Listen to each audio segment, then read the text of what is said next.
So going back to that is there's a lot of good information online, but there's a lot of fear that's pushed, and we have to get in alignment with the good that we want to see. I tell people how my car's set up when they're in there. It's like was this started? And I was like, well, currently this is ground zero for what I want to see in the world. A lot of people are aligned with, oh, these people, this group should do better, da da da da da, but they're not, again, being stewards of what they want to see in the world. So, what are some strategies? Because I want this to be solution based. What are some strategies to be in alignment with what's going on? So for instance, say somebody's doesn't have their papers, or they're approached by Homeland Security or in the situation. What are some ways? I've heard consult immigration attorney. Mm-hmm. You say you or an advocacy group. Say you ask for that. Say you ask for that. Because you're speaking that person's language, as far as like, okay, I want to speak to an immigration attorney so they can look through, because they're dealing with that on an everyday basis, so they're going to know what to do more so than you, even though it's a Google click away. They're going to know, and they're going to be an advocate for you in that situation. For sure, and give you the legalese that is needed, the legal vocabulary for sure to navigate situations. Because you have to. I like to be in the world but not of the world, so I like to align with ways to be able to do things in a process. And a lot of times I don't have any knowledge of how to handle a situation, mm-hmm. but I stand present, and the people around me will do it. An example, one of my roommates was overdosing at one point, mm-hmm. and then the fireman wanted to go back in to get the whatever it was, meth or whatever it was, to do it. And the policeman comes up and he goes, technically we're not allowed to go back into the place.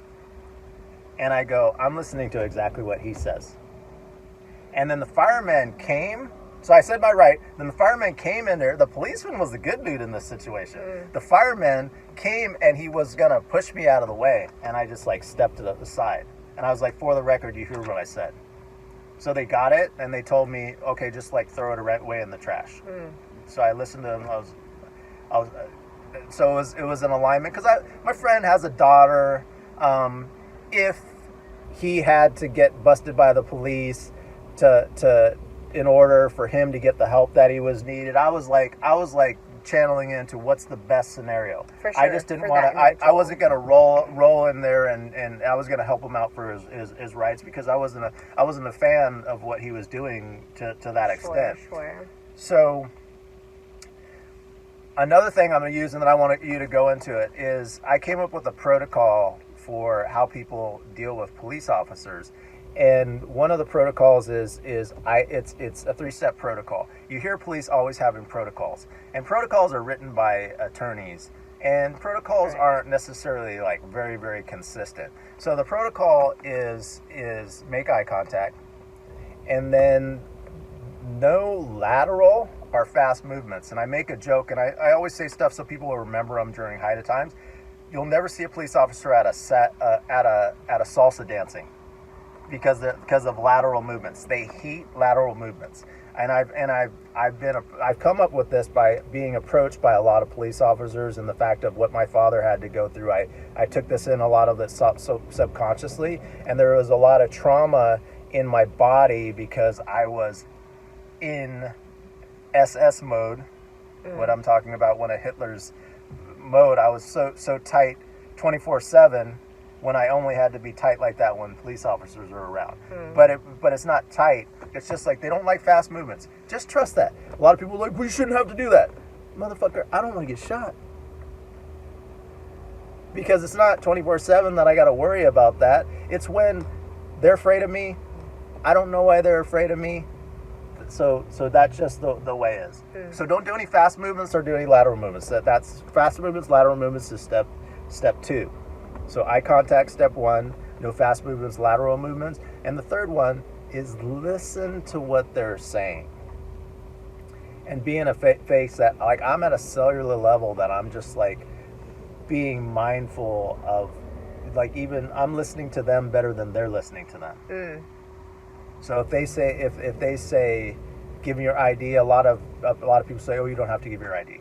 And I was like, okay, they have something that says all resistance can be met by force. That isn't necessarily a clear thing. What is resistance? What if my dating protocol, if like I put on my Tinder profile, which I don't have a Tinder profile, but I put it on there as like all resistance will be met by force. I mean, some women might like that. Some be like, oh, sexy. some women might like that. But for the most part, I'm going to be getting in a lot of trouble. So what is that all? What is resistance? Show me your ID. Like, why isn't this person showing their ID? I mean, like people say, oh, you look suspicious. Yeah, that's on my to-do list every day. Like, be weird. That's on my to-do list. Be weird. Do whatever the fuck you want. Be resistant. Be suspicious. Threesome. Oh, no, that's not it. That's another episode. That's another episode. Okay, so going back to you, what are some other ways that you can be mindful in yourself that having two grown-ups having conversations, and sometimes the person's not going to be a grown-up, and you have to become peaceful within so they'll get in the mode of being grown-up, because the original name for the protocol was racial unprofiling. So what I'm doing is they have a just like with the guy that I gave a ride to there, I had a vision of who he was. And then he got into the car, and immediately I knew it was wrong, but it took 5 minutes for my body to calm down. And we're talking about somebody that's good at doing that. It took me 5 minutes for my body to calm down. For sure, yeah. To the zone. I was sweating. It's San Diego, but it's still winter. It was cold. Yeah. I was sweating. That was the only time I sweat during that day, and it was in the morning. So It's so cold. if they have a programming in their head, a police officer has a program, and I'll get to a question soon. I know that I'm being chatty Cathy right here.